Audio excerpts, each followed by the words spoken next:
दोस्तों, आज हम एक नई वीडियो लेकर के आए हैं। एक ऐतिहासिक इमारत के ऊपर के लेकर के आए हैं। आज हमने ऐतिहासिक इमारत का चुनाव करा, वो है ताजमहल। ठीक है।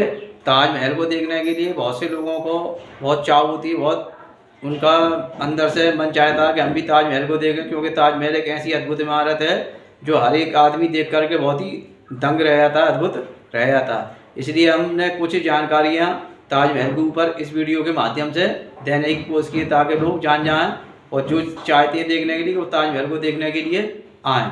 तो मैंने आज टॉपिक लिया द हिस्टोरिकल। ठीक है, एक लिया हिस्टोरिकल बिल्डिंग यानी ऐतिहासिक इमारत, इस पर लिया मैंने द ताजमहल यानी ताजमहल के ऊपर मैंने ये कुछ सेंटेंस लिखे हैं। ठीक है, तो मैंने लिखा ये क्या है। ठीक है, क्या है, तो सबसे पहला है व्हाट इज दिस, ये क्या है। हम जानते हैं कि कोई प्रश्नवाचक शब्द आता है, सबसे पहले उसकी अंग्रेजी लाते हैं, उसके बाद हेल्पिंग वर्ब आती है, उसके बाद फिर सब्जेक्ट आता है। ठीक है, तो यहाँ दिस जो है एक सब्जेक्ट का कार्य कर रहा है, इसलिए हमने इसको दिया। तो व्हाट इज दिस का मतलब है ये क्या है। ठीक है, फिर उसके बाद दिया ये ताजमहल है। ठीक है, दिस इज ताजमहल, क्या लाएंगे, दिस इज ताजमहल, ये क्या है, ताजमहल है। मैंने दा का यूज नहीं किया है यहाँ पर। ठीक है, ताज से पहले और सेंटेंस आएंगे उसमें दा का यूज करेंगे हम। ठीक है, एक इसको वस्तु मान लिया, एक वस्तु मान करके करा किया मैंने। ये एक ऐतिहासिक इमारत है। ठीक है, it is an historical building, क्या ये एक ऐतिहासिक इमारत। ठीक है, इसमें साइलेंट रहता है इसलिए हमने एन का यूज करा है।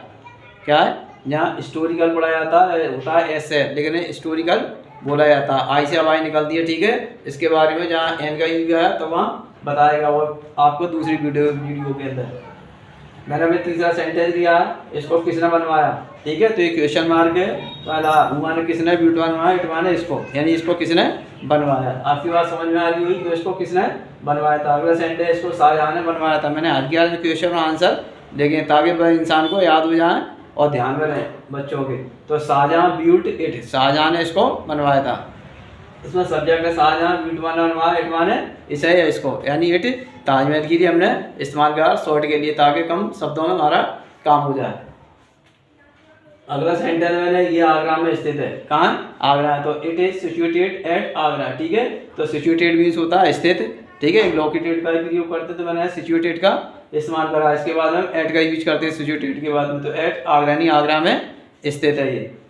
अगला सेंटेंस दिया मैंने, ये किस नदी के किनारे स्थित है। ठीक है, बहुत इंपॉर्टेंट सेंटेंस है, ये किस नदी के किनारे स्थित है। ठीक है, तो इसकी मैंने अंग्रेजी लगाई है the bank of which river, यानी किस नदी के किनारे। ठीक है, इज इट सिचुएटेड, ये स्थित है, कहाँ स्थित है, किस नदी के किनारे स्थित है। ठीक है, किस नदी के किनारे स्थित है, तो मैंने इसकी सेंटेंस की अंग्रेजी बनाई है। ठीक है, ठीक है, the bank of which river, the bank of which river is it situated, ये किस नदी के किनारे स्थित है। हम चाहें तो यहाँ पर ऐड का यूज कर सकते थे, यहाँ पर ऐड कर, लेकिन मैंने ऐड का यूज छोड़ दिया अभी क्वेश्चन मार्क के, क्योंकि इंटरोगेटिव वर्ड होने की वजह से मैंने यहाँ इसको छोड़ दिया है मैंने। आगे दोस्तों देखो, अगला सेंटेंस दिया मैंने, ये यमुना नदी के किनारे स्थित, तो it is situated at Yamuna river, कहाँ स्थित है ये, यमुना रिवर के, यानी यमुना नदी के किनारे स्थित है, तो it is situated at Yamuna river. ठीक है, सिचुएटेड एट का यूज करा मैंने यहाँ, वहाँ छोड़ दिया था मैंने क्वेश्चन इंटरोगेटिव वर्ड के बारे, लेकिन यहाँ मैंने इस्तेमाल करा है। आगे ये कौन से पत्थर से बना हुआ है। ठीक है, देखिए स्टोन इज इट, ठीक है, मेड ऑफ, यानी ये किस पत्थर का बना हुआ है। जब कोई ऐसी चीज़ हो जिससे कोई चीज़ बनाई हो दिखाई दे, तो फिर हम से के लिए ऑफ का यूज़ करते हैं। ठीक है, जहाँ सोने की मूर्ति बनी हुई है तो मेड ऑफ का प्रयोग करेंगे, लकड़ी की कुर्सी बनी हुई है इस तरह के। ठीक है, कोई ऐसी चीज़ें आएँ जहाँ पर दिखाई नहीं दे, या दूध से दही बनता है। ठीक है, तो फिर हम मेड के बाद फ्रॉम का यूज करेंगे, फिर हम जब कोई चीज़ बनी हो और उसको वो दिखाई न दे रही हो, तो मैंने इसलिए यहाँ ऑफ का यूज करा मेड के बाद। मेड ऑफ माने की बनी हुई है, किसकी बनी हुई है, यानी किस पत्थर की बनी हुई है। तो मैंने आंसर लिखा इसके बाद, ये सफेद संगमरमर पत्थर का बना हुआ है, तो इट इज मेड ऑफ, ठीक है, व्हाइट मार्बल, तो ये कैसा बना हुआ है, सफेद संगमरमर का बना हुआ है। अगला मैंने सेंटेंस दिया, इसमें दो कब्रें हैं, क्या है, दो कब्रें हैं जो शाहजहां और मुमताज महल की हैं। किसकी है, इसमें दो कब्रें हैं जो शाहजहां और मुमताज महल की हैं। तो ध्यान से देखिए, इसमें दिया इसमें दो कब्रें हैं, तो इट हैज टू ग्रेप्स, यानी इसमें दो कब्रें हैं, तो हम डियर से ही बना सकते हैं, there are two grapes in it. ऐसे ही बना सकते हैं, लेकिन मैंने हैज का यूज़ करा, हैज करके बना दिया मैंने send it has two grapes, ठीक है।